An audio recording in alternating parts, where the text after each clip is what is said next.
Play of ఆశలు క్లిష్టంగా మారిన సమయంలో చెన్నై సూపర్ కింగ్స్ కు బిగ్ షాక్ తగిలింది. వివిధ కారణాలతో సీఎస్కే 5 స్టార్ బౌలర్లు ముస్తాఫిజుర్, దీపక్ చాహర్, తుషార్ దేశ్పాండే, పతిరణ, తీక్షణ జట్టుకు అందుబాటులో లేరు.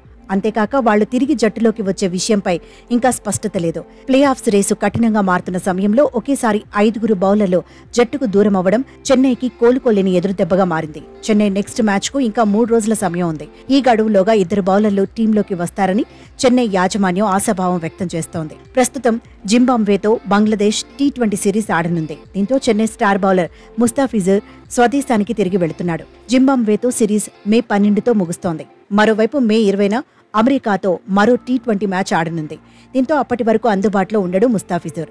మరోవైపు పంజాబ్ కింగ్స్తో జరిగిన మ్యాచ్లో దీపక్ చాహర్ గాయపడ్డాడు. కేవలం 2 బంతులే బౌలింగ్ చేసి నొప్పితో మైదానాన్ని వీడాడు. చాహర్ గురించి సీఎస్కే ఎలాంటి అధికారిక ప్రకటన చేయలేదు. కానీ అతను కోలుకోవడానికి కనీసం 4 రోజుల సమయం పడుతుందని లేటెస్ట్ ఇన్ఫర్మేషన్. ఇక మరో స్టార్ బౌలర్ తుషార్ దేశ్పాండే అనారోగ్యం కారణంగా టీంకు దూరమయ్యాడు. ఎప్పటికి తిరిగి వస్తాడో అనేది తెలియదు.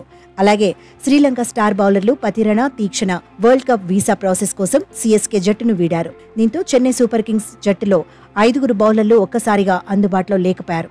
అయితే వీసా ప్రక్రియ త్వరగా ముగుస్తుందని, ఆదివారం పంజాబ్ కింగ్స్తో జరిగే మ్యాచ్కు పతిరణ, తీక్షణ అందుబాటులో ఉంటారని సీఎస్కే యాజమాన్యం ఆశిస్తోంది.